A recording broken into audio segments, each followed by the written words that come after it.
Cada vez menos água e com menos qualidade. Por isso é importante assegurar uma reutilização segura deste bem tão precioso. Um grupo de investigadores do Instituto Superior de Engenharia do Porto está a liderar um projeto para identificar e eliminar os contaminantes da água já tratada nas hectares. A Cláudia Viana acompanhou o trabalho no laboratório. Usamos pouco mais de 1% das águas residuais tratadas, quando a Comissão Europeia recomenda 6%. Há um longo trabalho a fazer no campo da reutilização da água, sobretudo em tempo de escassez. É o que está a realizar este grupo de investigadores daqui do ISEP, há um ano, que estão a analisar e a recolher as entradas e saídas da água das hectares. Sim, exatamente, das hectares e também ao longo do rio. No sentido de monitorizar os contaminantes, nomeadamente fármacos e pesticidas, que aparecem com mais frequência. Portanto, ainda que sejam águas tratadas, acabam por apresentar algum risco para a reutilização, é isso?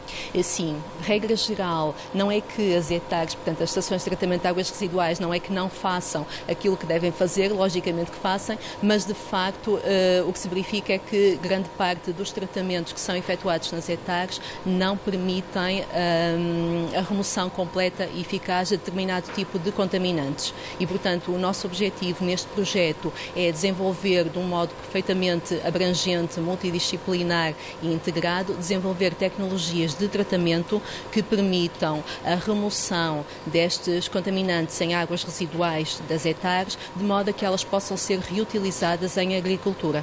Por exemplo, dê-nos um exemplo desta contaminação. De que forma é que as pessoas em casa podem ter algum cuidado para evitar esta contaminação?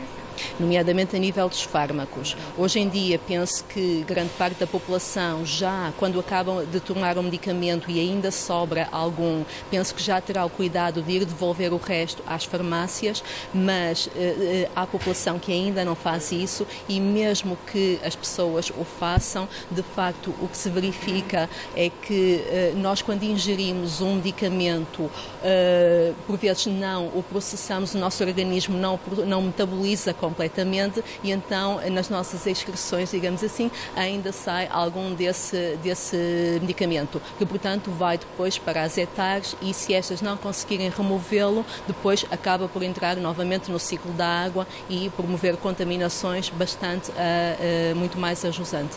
Por exemplo, se usarem esta água ainda com os micropoluentes na agricultura, o que é que pode acontecer? Ao regar as plantas? Ao regar as plantas, podem entrar, os poluentes entrarão, obviamente, farão parte entrarão nas plantas. Depois nós e os animais, ao consumirmos as plantas, também estaremos a ingerir esses micropoluentes e, portanto, estaremos a disseminar a propagação destes micropoluentes. Depois, com todos os riscos inerentes de aumento da resistência aos antibióticos, porque, de facto, os níveis de fármacos no ambiente começam a ser bastante mais elevados e uma série de problemas associados. Então, há um longo trabalho a fazer. Durante um ano estiveram então a recolher e a analisar as entradas e saídas de água nas hectares. Aqui exatamente estão a fazer o quê? Pode-nos explicar?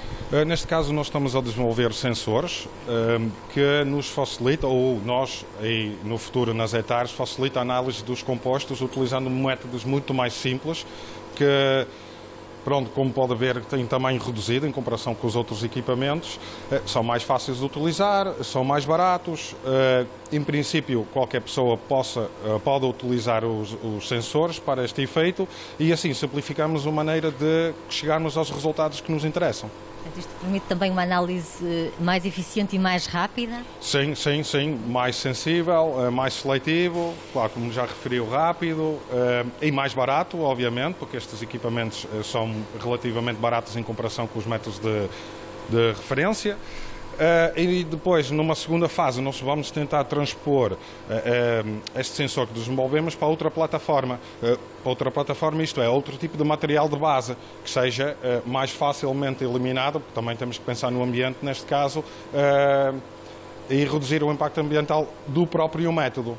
Portanto, este trabalho de investigação que vocês estão a desenvolver, além da colheita e da análise, passa também pela eliminação destes micropoluentes? Sim.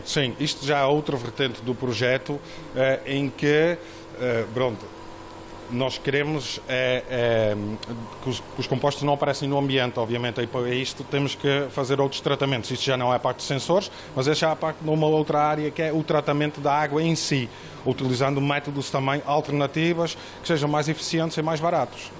Assusta hoje em dia haver menos água e com menos qualidade no mundo? Claro que sim, claro que sim. Isto é uma preocupação a nível mundial para toda a gente, julgo eu.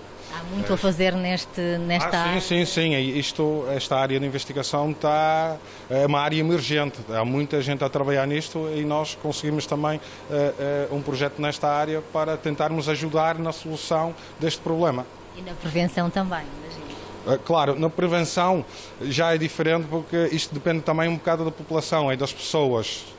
Tem a ver com os comportamentos, não é? Exatamente. Passa pela educação. Exatamente. Que mensagem é que gostaria de deixar aqui para o público que nos estiver a ver? Que cuidados é que devem ter para conseguirmos reutilizar a água, reciclar a água? Em primeiro lugar, devolver os produtos farmacêuticos para a farmácia ou para os locais indicados e não deitá-los pela banca abaixo, porque isto vai aumentar significativamente a carga dos poluentes na água em si. Se conseguimos por aí já evitar isto, já é um bom princípio. Claro que a eliminação do próprio organismo, dos compostos pelo próprio organismo, não conseguimos mudar, obviamente. Isto não é a nossa área e não é fácil de mudar este aspecto. Na segunda parte do Por Falar em Direto vamos tentar perceber exatamente quais são então estes micropoluentes, nomeadamente quais os fármacos ou os pesticidas encontrados na recolha da água junto às ETAs.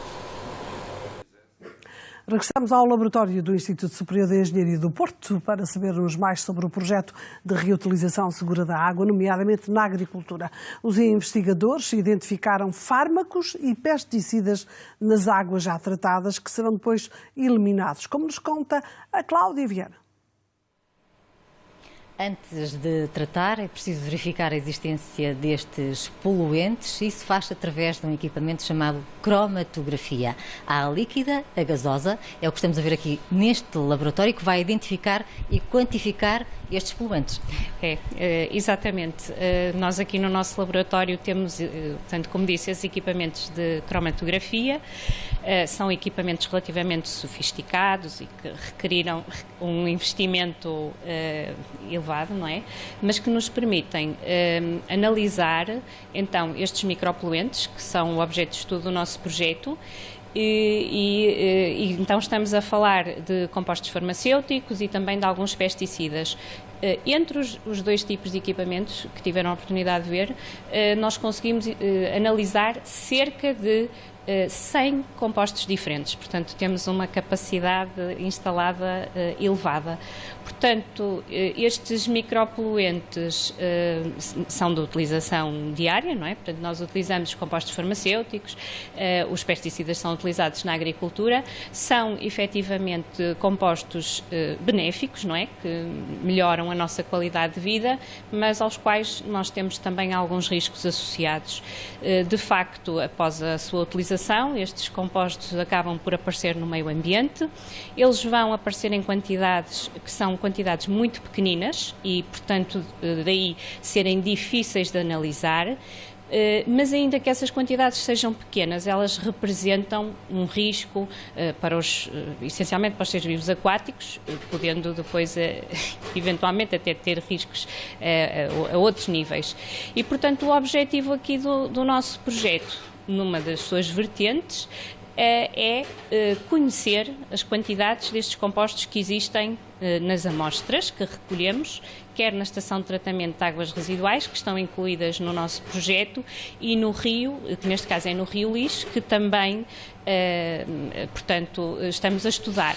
E desses micropoluentes que detectaram, dê-nos exemplos. Por exemplo, dentro dos fármacos e dos pesticidas, o que é que foi identificado? Olha, relativamente aos pesticidas ainda não posso adiantar, porque o nosso estudo inicial portanto, incidiu apenas em compostos farmacêuticos. Eu vou referir só apenas um composto farmacêutico, como por exemplo, não é assim muito conhecido, mas a carbamazepina, pronto, que é um composto que tem alguma utilização e que pode aparecer em níveis, ainda que muito pequenos, nas águas naturais. Porque o que acontece é que nas estações de tratamento de águas residuais este tipo de compostos não é removido. Portanto, as etares, não é, servem para depurar, purificar a água que nós usamos no nosso dia-a-dia, portanto, alteramos a sua qualidade e, portanto, elas funcionam bem, num determinado sentido. Com estes compostos é difícil e, portanto, o nosso objetivo efetivamente é melhorar portanto, esse tratamento ao nível dos processos de tratamento, em que temos os nossos parceiros no estrangeiro a trabalhar nessa área e aqui a nossa parte, então, de conhecer as quantidades que estão presentes no ambiente. Há muito trabalho a fazer nesta área da reciclagem ou reutilização da água? Eu acho que sim, que há muito trabalho, portanto, a questão da água, da qualidade, da sua quantidade, da disponibilidade é um dos aspectos mais importantes e um problema mais importante que a humanidade, no seu geral, tem que enfrentar. No nosso país, se calhar, temos que pensar neste assunto muito a sério, não é? Com certeza que a reutilização é essencial e, pronto, nós pretendemos dar um contributo nessa área e permitir a reutilização da água em segurança, neste caso, para uma utilização agrícola. Muito bem. O projeto RioWater, os trabalhos aqui vão continuar até março de 2020, a altura em que se prevê terem um ensaio à escala piloto em andamento nas etares.